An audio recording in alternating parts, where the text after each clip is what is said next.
All right, we're live.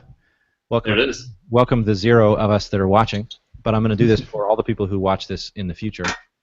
Welcome. This is episode number 5 of the Wunntee Weeklies, and as always, it's Wednesday. Sometime in the very near future, we're going to start doing these earlier in the day because it gets really hot in here, in this garage, which I'm going to explain and kind of showcase here in a second. We're really excited. John and I are excited. John's been kind of a regular on the show. I'm going to call it a show. But we got our man Ross Walker, and I'm actually super excited because these two guys are probably like the connection of the two of them has been one of my longest standing relationships in my consulting career. I've known John for like eons. I feel like we grew up together or whatever. It's been a long time, and I met Ross through John, and because I met Ross, that's how I ended up with Frank Kern, and then that happened, and then now that's done. We can talk about that a little bit, Ross, if you want. Yeah. And now we're all we just kind of bounce ideas off each other. We ask questions of each other, and so I'm really excited to have these guys on here.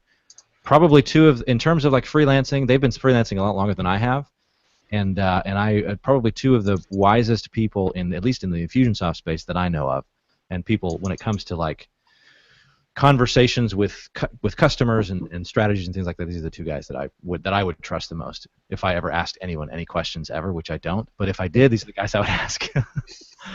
Anyway, so I'm excited. Let me just kind of. I told Ross that I would explain to him why he can see the back of my laptop, which means that I'm not using the camera on my laptop. I don't use that camera for 2 reasons. The first is it's not as good as the camera that I've got on the tripod back there. Doesn't have as good a quality. And second, I actually really want people to see Boba Fett back here.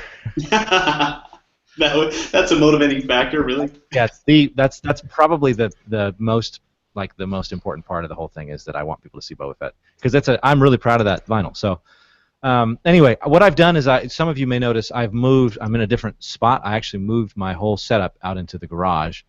It gives me a little bit more space. It's hotter than Arizona in here right now, but it's all right. We're gonna start doing stuff early in the morning. So I'm just gonna head over. The audio is gonna cut out for a second because I don't have all the mics. Actually, no, I have more mics. I'm just gonna grab that mic in just a second and just show you kind of what the setup is, and then we'll get cracking on the stuff. Yeah. I'm dying to see this, John. I'm like, wait a sec. How come I can see his laptop? What is he doing? Yeah, we talked about this a little bit last week because I commented on the fact that I could see. Okay, Boba so Fett, I was like, that's cool. I should still be coming through on the audio. I've got barking dogs. I can't see what I'm showing you, so I'm just gonna. So this is with the workstation. I've got all of the audio stuff set up over here, and then back over here is where I do my other podcasting stuff, where I've got the piano and I put the guitars back there. I don't keep them in here during the day though, and then the garage door's back out there. So this is my little setup. Nice. All right. So the video out from like a DSLR, and that feeds into where? No, that is actually it's a webcam. It's the C90E or whatever. Okay. Just feeds USB into your laptop? Yep, that one goes straight into the USB, and then this. So the most complicated part, I took this with John last week. I have a FireWire mixer. That's the big mixer that you saw, and that runs into a USB audio interface. Okay. But it's a mixer to set the mix levels for the mics and for the piano and for everything. And I run that into a USB input. That comes through via FireWire, which is a little bit quicker, so the audio quality is usually a little bit better. And then I have the USB interface, which comes in through USB. Recording now. We're basically taking the live audio feed from the USB interface into Google, and then the camera comes in as well. So it's a bit of a. Actually, the really cool thing that I realized again the other day is that when you have a Mac and you have a iPhone and a Mac, you can make and receive calls from your computer. So what I've started doing is I actually make and receive phone calls with this mic, which is beautiful because I just set it up this way and I don't have to like take anything off to go that way. That's impressive. Thank you for the tour. I apologize to backtrack if you've covered it before, but that was neat. Well, no, I've covered just the audio portion. I haven't covered the setup in here yet. So, anyway, I'm excited, like I said, to chat with you guys today. What I wanted to do, what I had been doing in the past with these calls was kind of making it an open support call, but people have other things they're doing and they're kind of busy. So what I want to do is just make this more of like a podcast setup where we're just sort of talking with each other and going through different ideas and things. So what I wanted to start out with, and this is a thought that I've been having this morning and of late, I want to talk about consulting in general, just about the idea. I mean, consult tech space specifically, but I want to just talk about consulting because I think there's a lot of I think a lot of things are misconstrued, and there's a lot of misinformation out there about how consulting could happen. And I feel like there are a lot of consultants that could do a lot better if they had some of the skills I think that like people like us have, and I haven't just from experience and stuff. So I'm going to start into a thought that I had, and then you guys chime in as you have thoughts. Okay. Get as much of your input as I can. But I was thinking recently, one of the biggest problems I see with consultants, especially in the Infusionsoft space these days, is that they are so unwilling to take the role of the expert with their customer. Right? So often, and I know that you guys have probably run into this in the past, but so often the customer, like there's this weird, it's not really a power dynamic, but it's like you're trying, like both you and the customer, especially when you first get started, it's kind of awkward because like they don't know if you're going to be the one that's the expert or if they're supposed to be the expert or if they're going to tell you what they want you to do or if you're just going to figure out what's supposed to be done. So sometimes there can be this weird moment where the customer sometimes what I think is detrimental is the customer feels for a split second like you are waiting for them to tell you what to do as a consultant, and so they get into this mode of trying to constantly be telling you what to do. And I believe very strongly that as a consultant, your job is to be the expert. Your job is to tell your customer when they're wrong.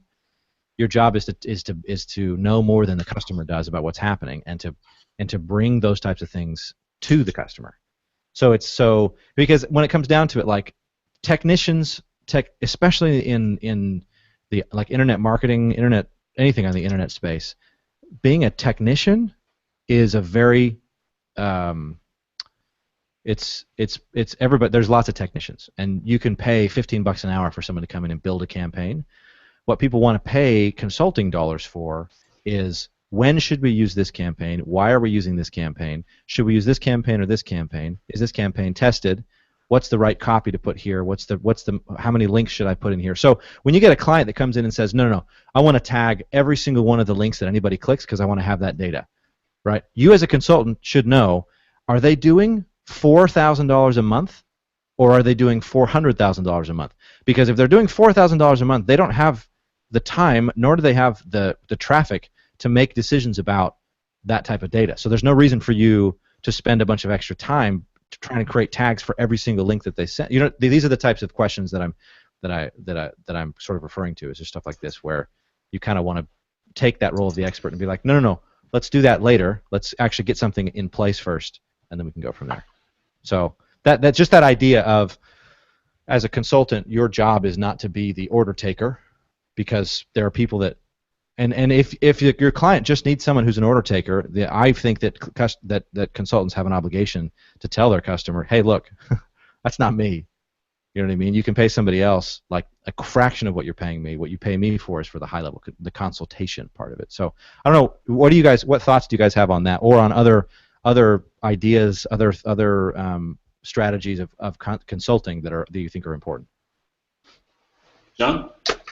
Well, I'll say, just given what I'm dealing with today, I messed up, in my opinion, where I have a client who working with these overseas web developers, and as I've described them as a bull in a china shop, they've gone in and messed up a bunch of stuff. And I wasn't the project manager on this project, but I should have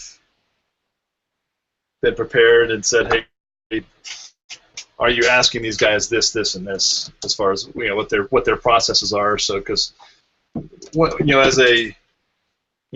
typical work is I'm helping people. I'm doing the high level stuff, but I'm also jumping in and building. And that's including building membership sites, landing pages, the funnels in Infusionsoft or whatever other tool I'm using. And if I'm not aware of how all the other parts of the puzzle are moving together, it quickly snowballs into a big mess. Right. So I like the idea of just focusing on the consultation and not the doing, but whenever I've done that, the team that they have in place typically screws things up enough that I have to jump in and do it. I would wonder, because I don't know that it's necessarily just consult and don't do.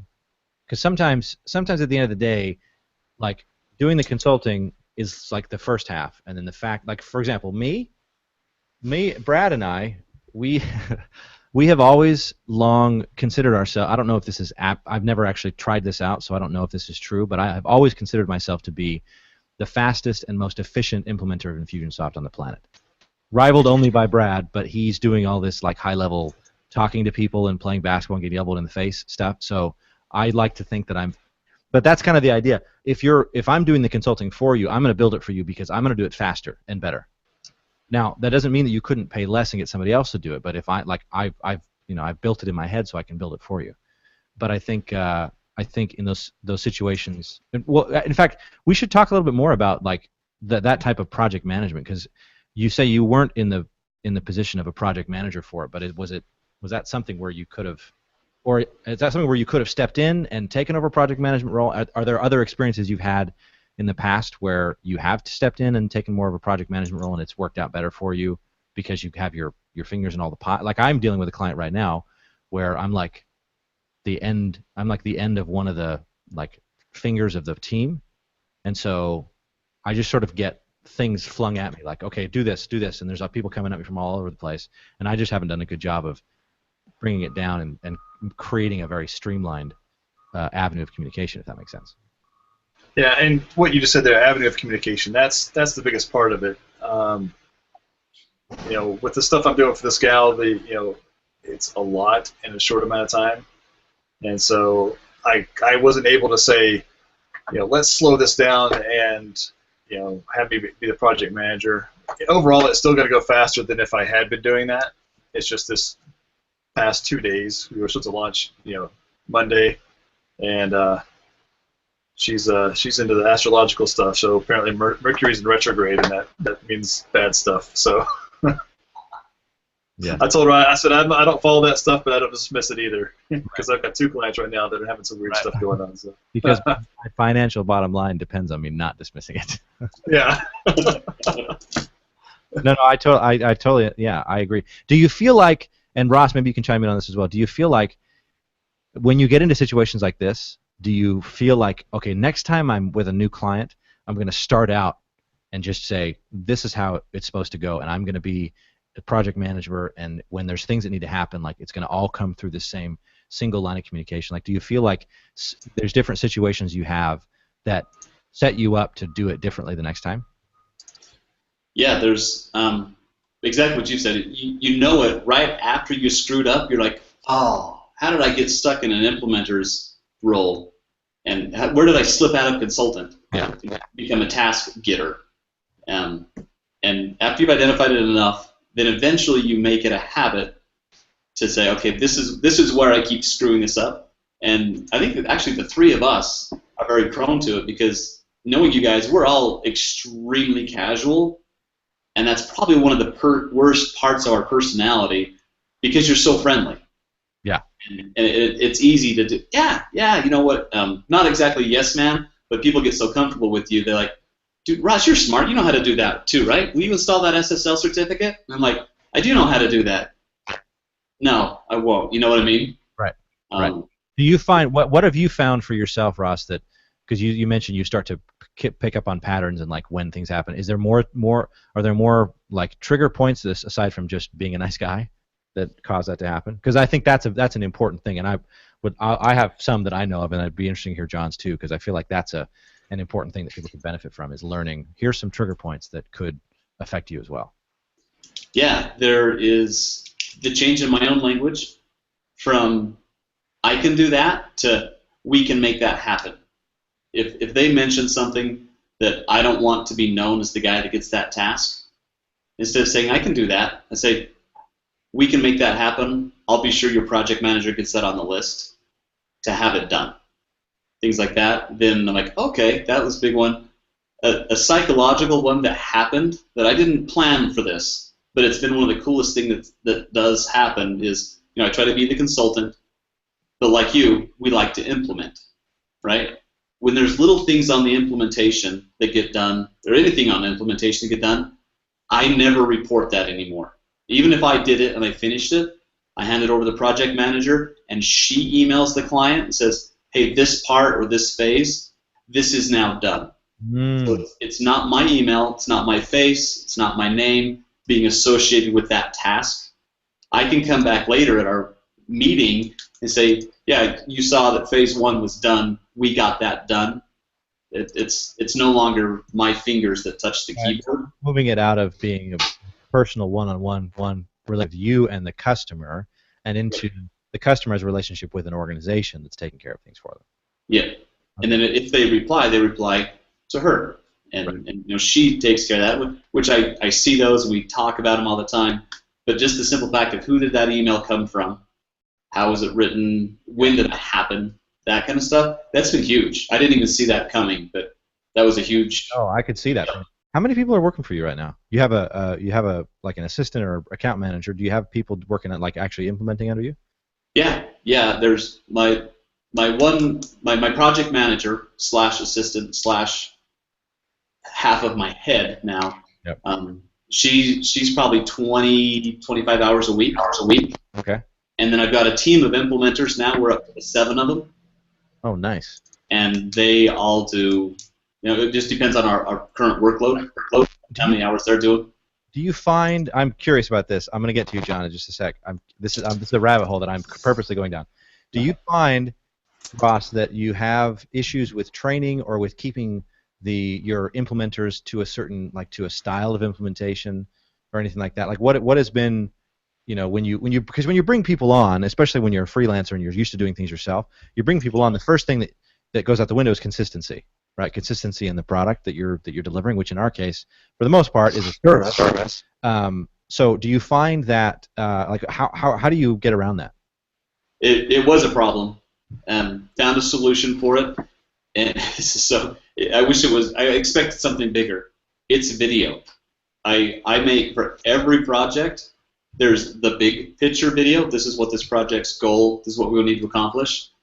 And then for every task, if it's within the first few times that this person's done this task, here's an exact video.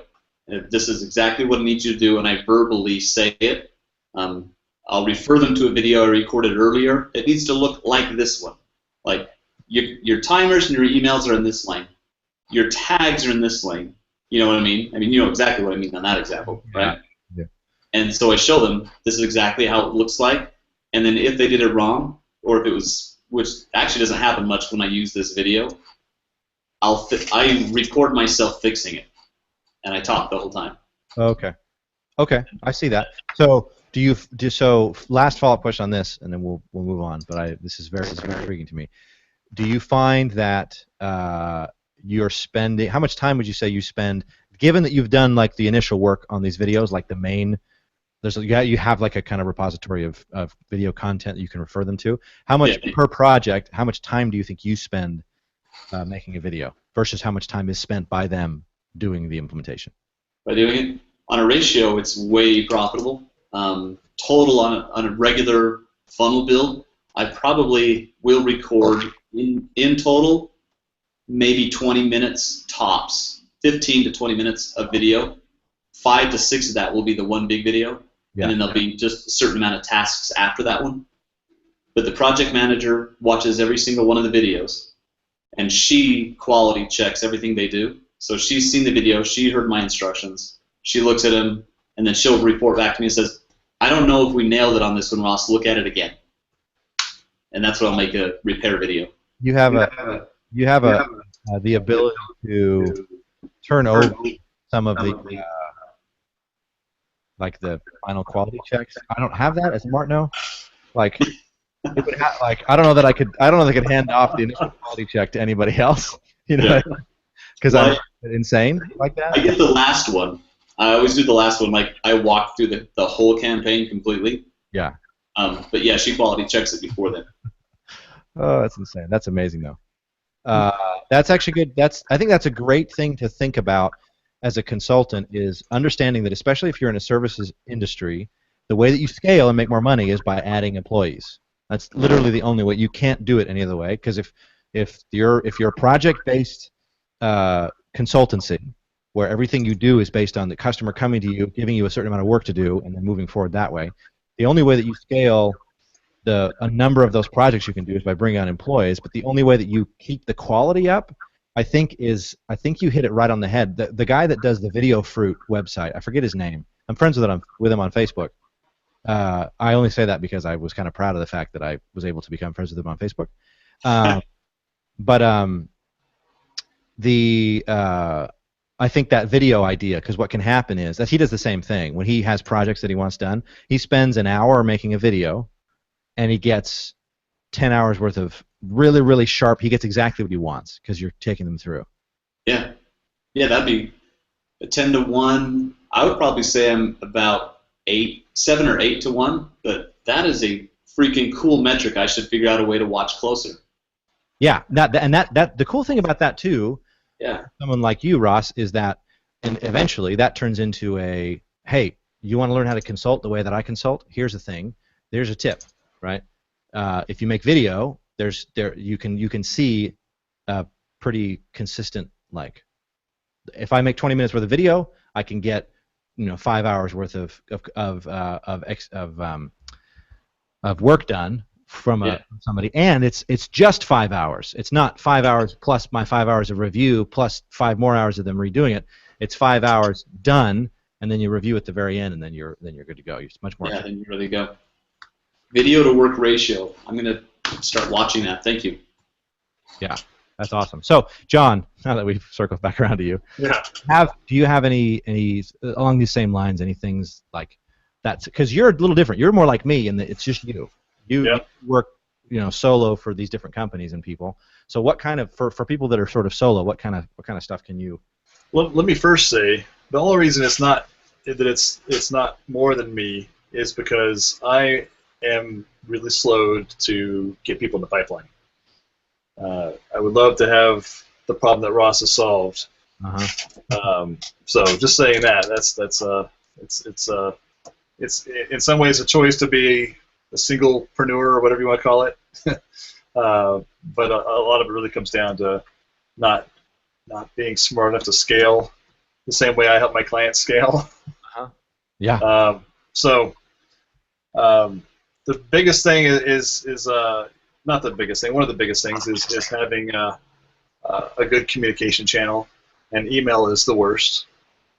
I've got, but it's the nature of it. I haven't figured out how to solve this yet, but I've got clients that hey, I don't ever get on Skype, but I use Slack, or I love email. I'm gonna send you 20 emails a day, and I try my best to train them out of that, but some of it just doesn't take. So that's if you could find a way to solve that and get everybody through one channel. What have you found has been so describe to me a couple of the instances where it doesn't take. Like, what causes it not to take? Well, but with the client not taking, just because it's changing habits. I mentioned earlier, I think before we started recording, or maybe that I was talking to Ross about this earlier. He's got some tools he uses that I love. Evernote's one of them, and I've been using it for years, but never made a good habit of using it. It's a powerful tool and a huge time saver. So the same reason I'm guilty of it myself. I know there are tools out there that make things easier, but it's just about building habits. And you know all about that with your Muay Thai stuff that you've been doing. I mean, you just kind of you owned it, man. You took that habit and made it part of your life. So, and it's when you can do those things and make those things a habit that it changes your life and can open up to improvements. Yeah. So that's not an area I'm great at. I can acknowledge that. Well, how much of it do you think goes back to what Ross was saying earlier about just we're cool guys, we're nice guys, and people say things, and it's not right. It's not to the point that we let people take advantage of us, although that's kind of is what's happening. But like, we let people ask us for things, and we say, yeah, sure, that's easy, because technically it is easy. And it's just like Ross was saying, there's that line where, in order to create long-term efficiency, you have to like be a little bit of a robot in the instant. You know what I mean? And say no. One thing that I found, just to kind of springboard off of this a little bit, is I am very, very religiously protective of my personal time, which is actually pretty much all the time. But evenings after 5 and weekends, I will not respond to you. I will not do it. And I have one client who still thinks that I will, and continues to send text messages, but I refuse because that's my time. Right. And I don't. There have been the 2 times that I've kind of slipped up and been like, yeah, I'll help out. I can jump in and take a look at this thing on Sunday. Like it becomes a all weekend thing, and I can't have that. If you open that can, yeah, it doesn't. You open it, it never closes. Exactly. Yeah. So I think Ross, actually, maybe you can speak to this. Because I know you used to be solo, like John and I. What was the thing that helped you to make the transition into that sort of the mindset to where now you're able to bring people on and have a more complete sort of agency style thing that you're doing? Like, what was the transition? What was that shift like? Or did you just decide to do it and then you figured it out? No, I drug myself into a kicking and screaming because I don't let control go. It's horrible, right? Yeah.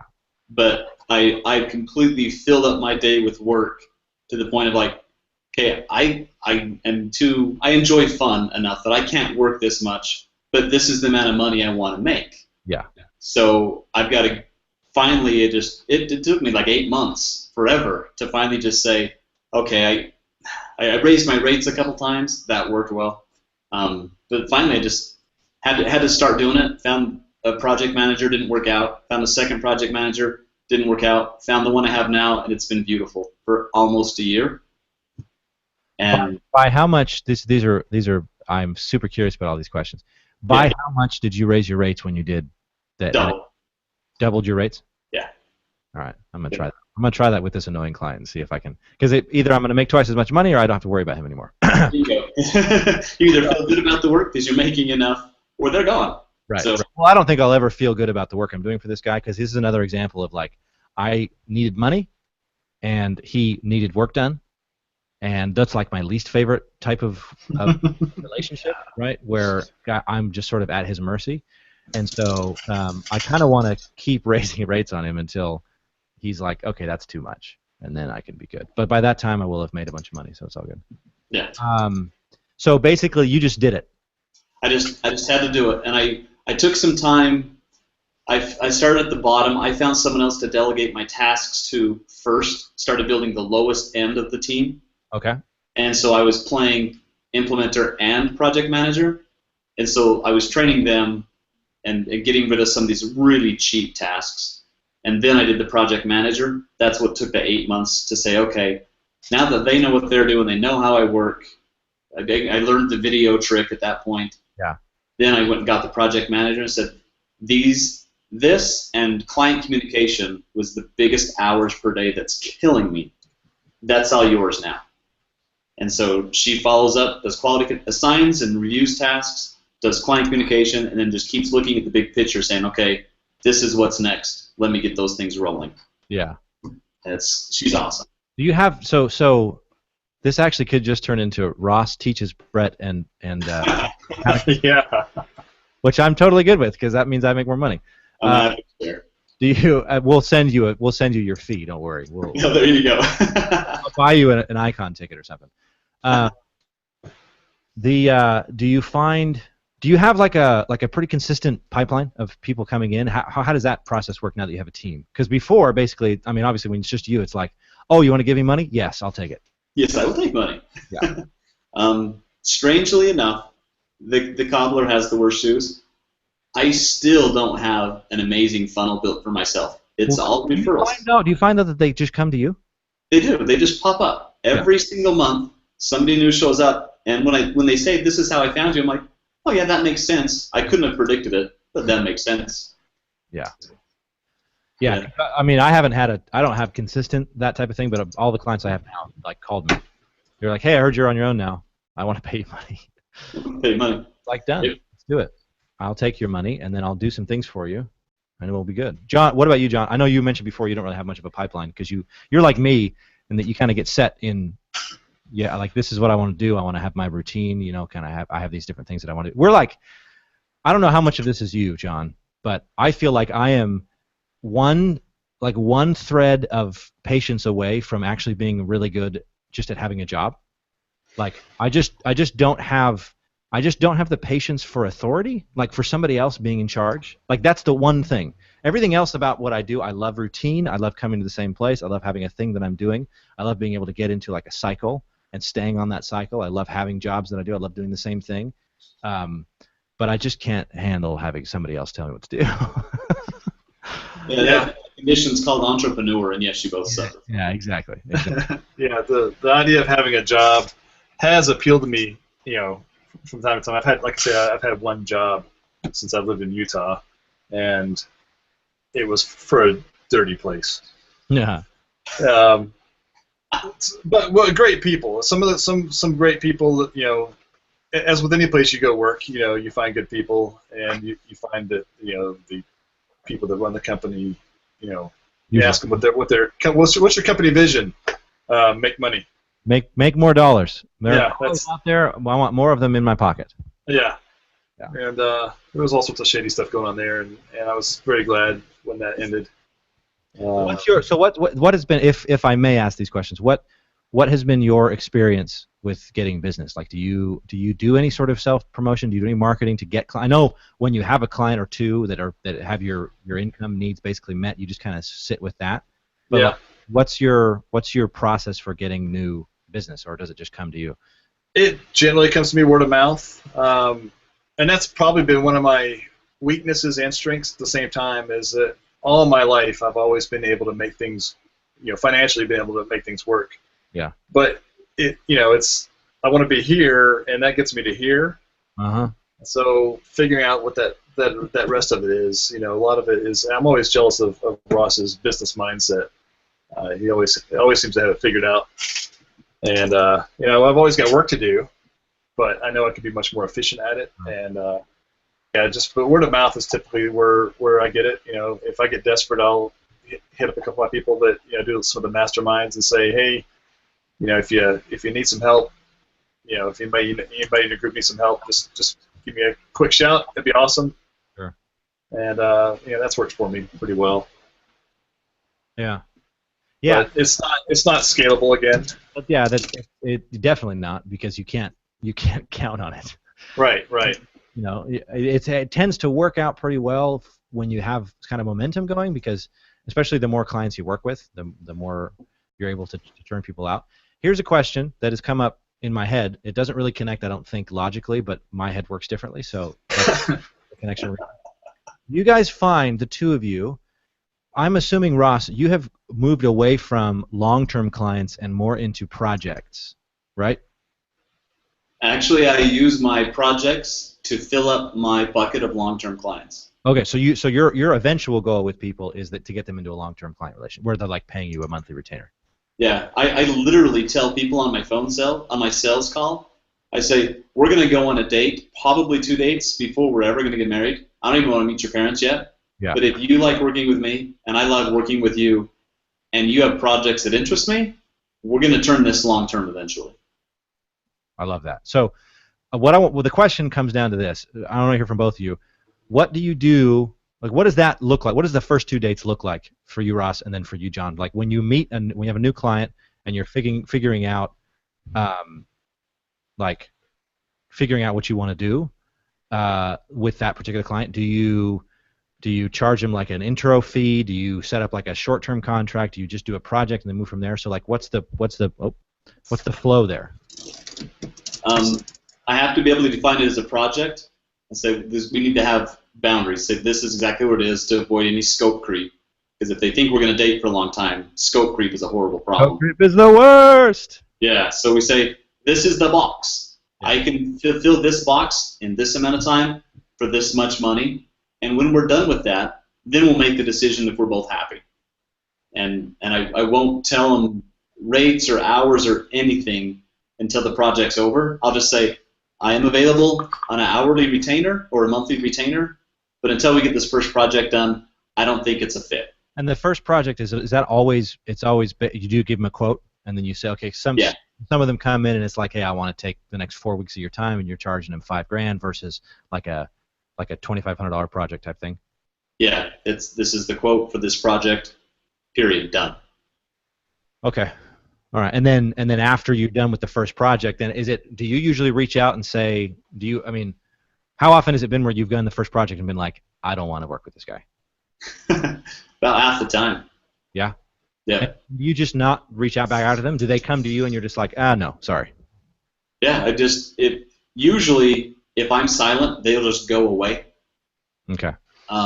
If they reach back out to me, I just say, with my current workload, it's best that we just continue on project by project. What would you like to do next? You should write a dating book, by the way. I really should. With my current workload, it's probably best that we move on our own path. It's best that we just keep going project by project, because that's where I get paid the most. It's easy to come in and get out, and I can just end this relationship. It's not you, it's me. So. Last question for you, and then I want to hear what John has to say. Do you find that you price that initial project on a pretty is it like you price it based on the hours that you estimate it'll take? And if so, do you price is your hourly rate for the initial project higher or lower than your standard hourly rate would end up being? I try to price based on the value I'll create for them. Okay. But if that's a complete unknown, if you pay me by project, my margins are much higher than if you're paying me hourly. Right. Yep.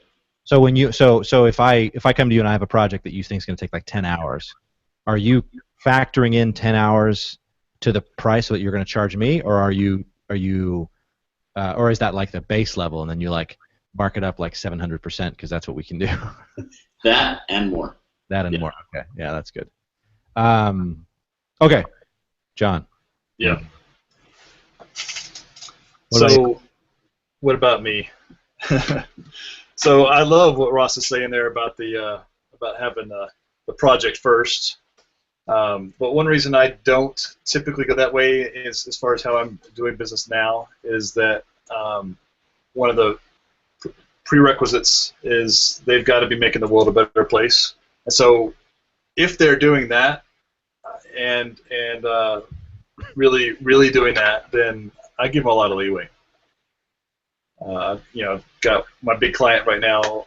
I'm probably giving her twice as many hours as she's paying for, because I really want, and I know that what she's doing is helping a lot of people, and that excites me. That makes me feel good about what I'm doing, and that's part of how I get payment. I can't obviously put milk in the fridge with that, but right. But it makes job satisfaction so much greater.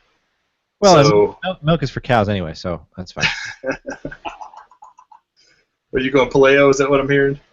No. I actually haven't drank like cow's milk in a long time. I actually just like almond milk better.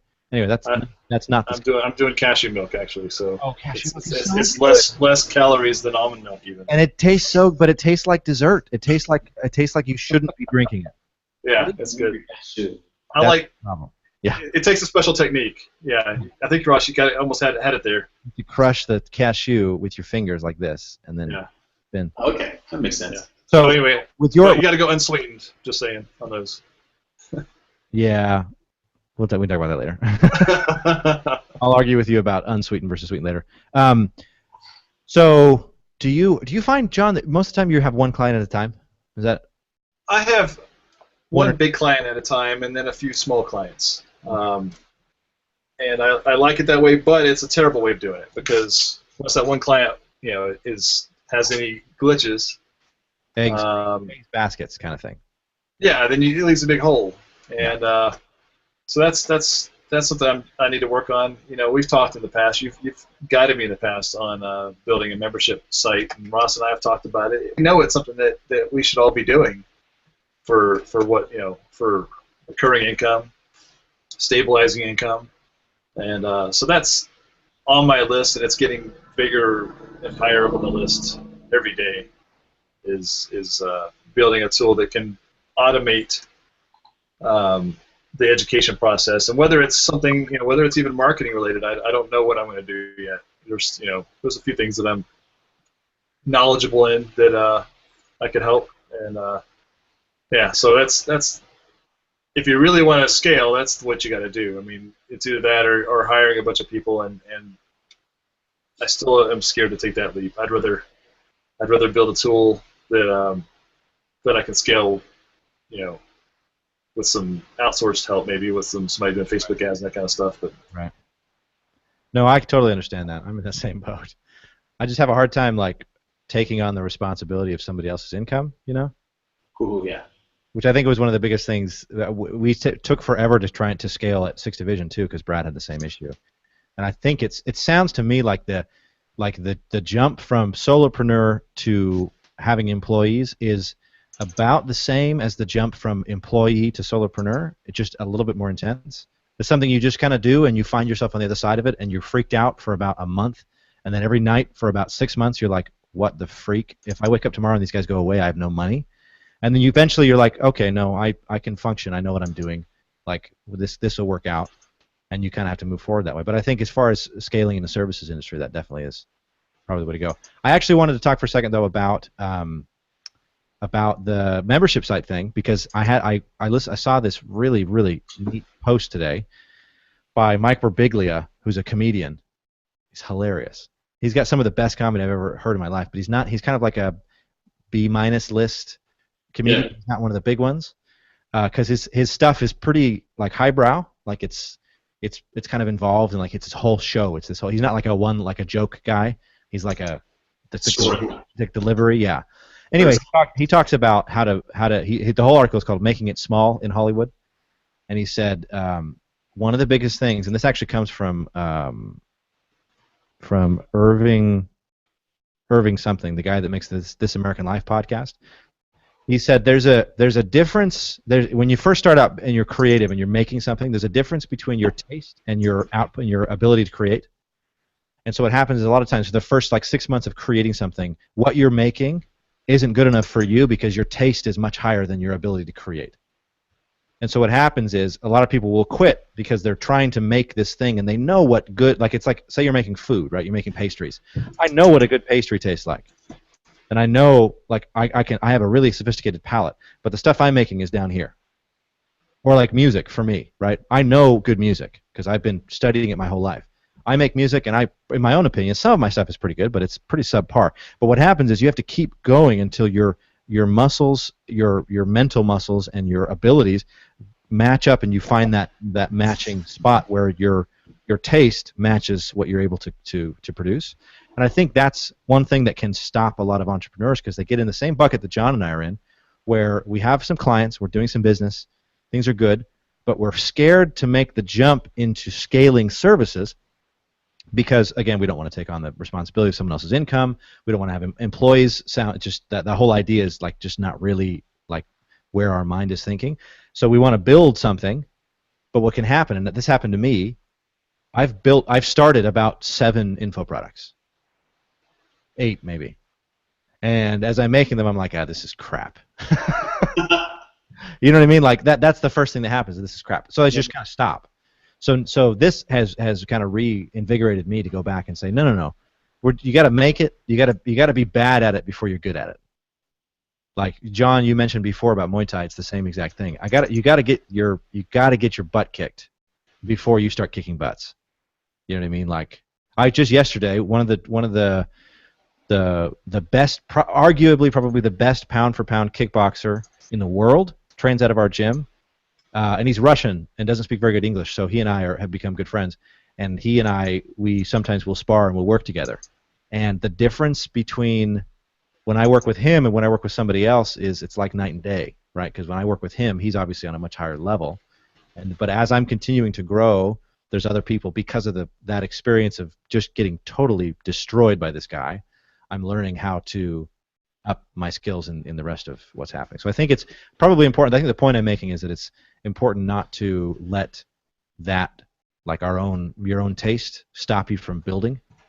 And if that's the route you want to go, build like an info product that's it can be a little bit more of a stable side thing of passive income, then you just got to do it. You got to put it out there. And if it's bad, that's fine. You got to get it done because you won't know if it's good or bad until it's done. I agree with that. So, that's very interesting, though, Ross. I wanted to just circle back around for a second. What I do with my clients is I kind of have a mixture of the two of what you guys do.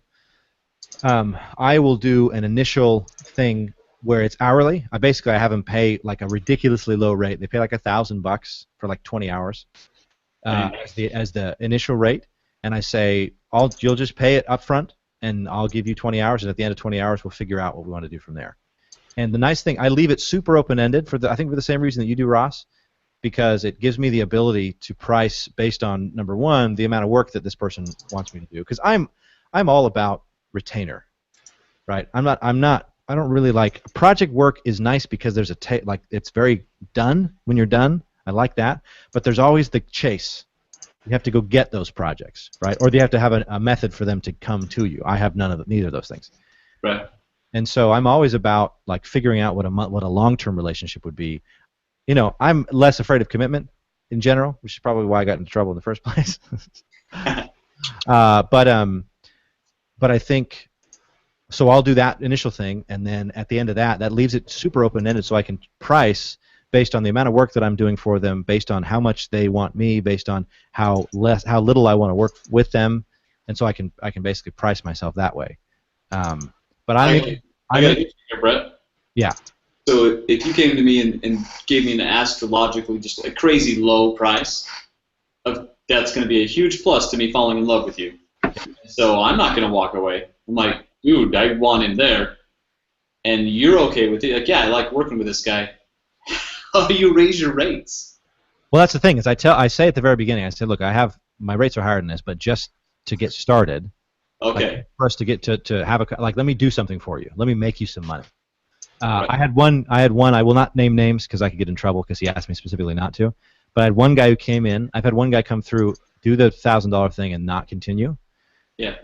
And I'm interested to hear if you guys have had situations like this, because this actually really bothered me. This guy came in. I built a campaign for him, helped him create content for it, all within this 20 hours. Built it, launched it in 1 month.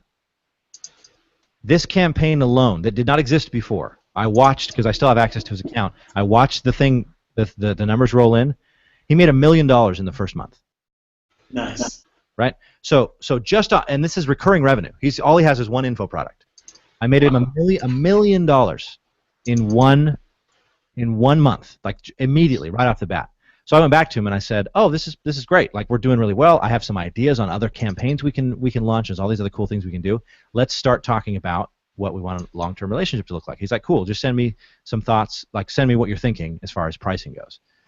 And here's where I kind of got a little bit salty, because I told him, I said, "Look, okay, so this campaign's going to bring you in probably $750,000 to $1 million a month for the foreseeable future."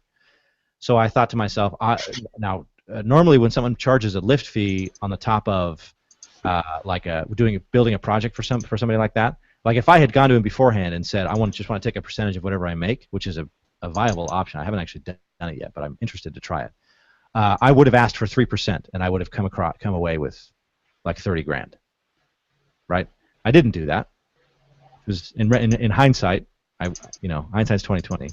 Would have been nice. But I went back to him and I said, how about we say 1.5% of what this campaign does this month, which would have ended up being like 15K per month as a retainer, and then we just keep moving forward because it's covered, right? The campaign's making more than that already. Well, he freaked out because he thought that was too much to ask for an Infusionsoft consultant, and I was like, but you don't understand. I just made you $1 million. And then he bounced, and I haven't heard from him. And I'm like, not about to chase him, because that puts me in this spot. But that was an interesting experience for me, because there are some times when it's very clear. It seems very clear that this is the way that it should go, or that's the way that it should go. And the numbers make perfect sense, but then because of the community, because of the person, like for me, that's a bullet dodged.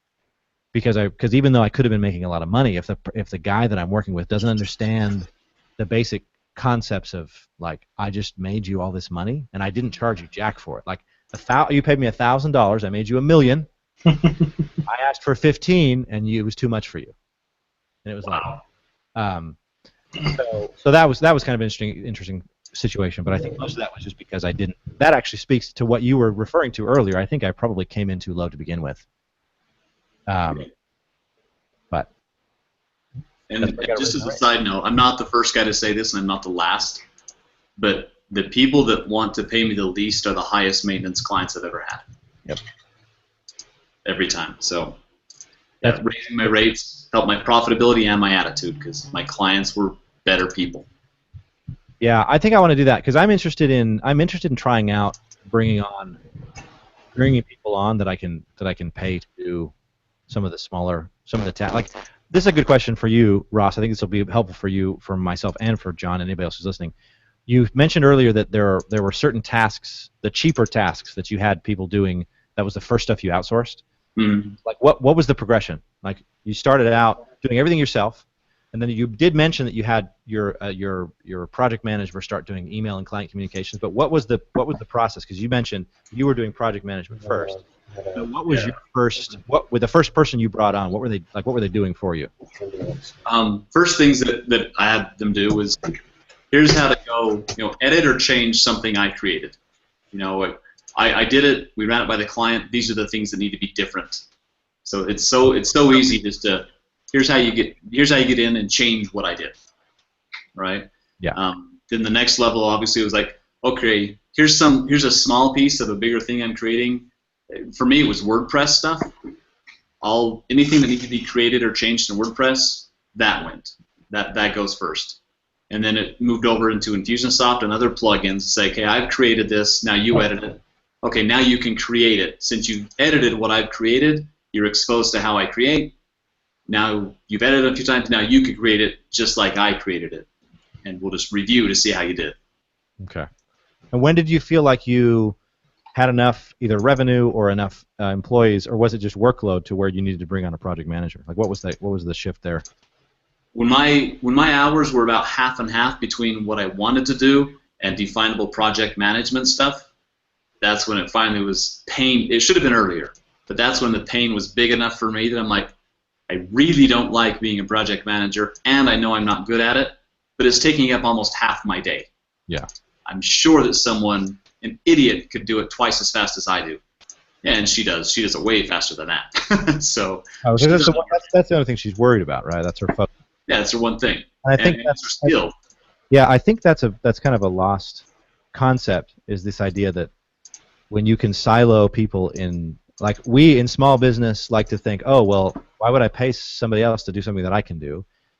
Well, the problem is that's fine when it's one thing. If all you do, like, if your only responsibility was make the widget, and then the money just sort of showed up at your house and then you just sort of sent it out, that's fine. The problem is you got to make the widget, you got to source the materials for the widget, you got to sell the widget, you got to market the widget, you got to do all these different things, and so you can't be as good at anything when you have to try and do everything. So I think that's a very important principle, and that's one thing that I would love. I think that's got to be my new focus. I'm going to write that down so I can get an assistant to handle client communication, because that's one thing that I hate. Because two reasons I hate it. Number one, John, you may run into this too. One, I love when I provide the client with a ton of communication, like daily updates, like one summary email during every day of like what's happening. I love that idea, but I'm somehow incapable of actually doing that every day. You know what I mean? And whether it's time, whether it's I go over because of one thing or this other stuff happens, so having somebody else that can keep track of that kind of stuff and just not even necessarily say this is what's happening, but just check in. Being able to say, hey, can you just make sure you check in with them every day and see how they're doing, make sure everything's fine. Because I found that the longer there's a proportional relationship between the number of days that go by in between client communications and the rate at which those clients end up canceling with you. Right? Because if you can be in more constant communication, usually people like working with you. People pay. Okay, we actually need to wrap this up in like 3 minutes, so I'm going to give everybody last words. These are my last words. People pay, and I'm going to look right into the camera for this. This is going to be awesome. People pay you not for what you do, but for who you are. Right? And this is proven by, obviously, if you do there's a threshold here. You can't be terrible. So barring people that are terrible at what they do, people will pay. In fact, that's not even true. I have a guy, this client I'm working for, the one that's annoying and texts me all the time. He's got a guy on staff who's been on staff with him for 20 years, and he won't fire him because he's been on staff with him for 20 years, and it's because he likes him, right? So that proves my point even further. People will pay you because they like you, but if they don't have a chance to like you, meaning you never communicate with them, they're much more likely to forget that they like you, and that's when they stop paying you. So I think it's the client communication thing is very important because you get the chance to be entertaining. You get a chance to sort of brighten their day. That's the reason why they hired you in the first place. So I think that's very important. Is that communication and everything that Ross said, more so than anything that I said. Everything that Ross said is very important. Whatever. All right, John. Last words. Why don't you go first? Last words. I don't know that this is the most important, but it's something that's resonating in my life right now. Is I'm looking at both my sales funnel and my customer. From before or after you pay me. To like what Brett said, is the know, like, and trust. Where am I installing know, like, and trust in my brand experience? Not just me, because I'm trying to step into different roles, but where am I implementing a know, a like, and a trust touch for customers and prospects? Because it's the same thing. I'm in a highly competitive field. You don't have to swing a dead cat to find another someone who promises what I promise, but if you like me and you get to know me, you will be here a long time. Agreed. That's cool. Sorry, I had somebody's trying to.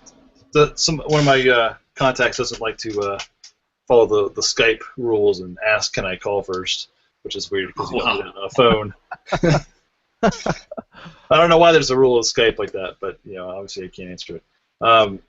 Yeah, I think I had a great thought when you guys were talking, and it's kind of almost escapes me. But the thought of if you're working on a retainer basis, it's hugely important that you don't fall into the track of becoming the order taker, and it can easily become that way once you've mapped out everything you're going to do, and you've got to stay on top of what's next. You've got to be able to make recommendations and say, all right, we're outside of what we're doing here, since like Ross said, it's not that box, it's not that one project. You need to be looking at the holistic nature of everything that they're doing, and figure out where it is you can tweak things to move the needles on their KPIs, and if they're bringing it to you, if they're bringing the ideas to you for you to do, then you're failing at that responsibility right there. And I think we all probably fall into that at some point in time when we get complacent with a certain client. It happens, and you just got to find a way to come back and take another 1,000, 10,000, 40,000 foot view, whatever it is, to get back in that right mindset. Agreed. Amen. Well, thank you, gentlemen. This has been awesome. You are both welcome to come back anytime. I'm going to start doing these, I think, a little bit earlier in the day, probably 9 or 10 your time, which is 8 or 9 my time in the morning. It's a little bit cool. You can't see because I'm wearing black. I wore black on purpose, but I'm like sweating, like more than I should be. So we'll start doing these earlier next week. What I would like to do as well is create sort of this brain trust among the three of us. Bring other people in, pick their brains, ask them things. I think that the dynamic the three of us have is one that is that I think breeds a lot of creativity and a lot of good thoughts. I'm interested to start implementing some of these things that Ross has talked about. That's why I asked all those questions, because now I get to plug that stuff into my own brain. Interested in just seeing how that grows the business, and I'm sure John has some ideas as well. So it'll be interesting to report back and see how things are going. But thank you guys. I'll do a little outro here, and then we'll call it good. So thanks everybody. Thanks for the opportunity, because likewise I got a lot out of this. Yeah, absolutely. Thank you very much. Yeah. Well, thanks everybody for joining us. Those of you that are live, there are 0 of you, so I'm not really talking to you. All of you that are watching this later, it's probably like 5 years after we recorded this. Someone is like going back to get the original episodes of this stuff, but that's fine. You're cool too, and the fact that you stayed until now is even better. I think the important things that we pulled out of this particular episode are: 1, make sure that you're thinking forward in the way that you're setting up your business, thinking what the next thing is. How do I scale? How do I move? How do I build this into something bigger? Because that's the way that we're going to continue to grow the business and what we're capable of doing. And then, like we said, sort of at the end there, understand that people are paying you for you, and make sure you're in communication with them, keeping them happy, keeping them updated, and everything that way. So, thanks everybody. We will see you all in a week's time, a little bit earlier in the day, and it will be much beautifuler in this room. And until then, we'll see you around. Peace out. Awesome.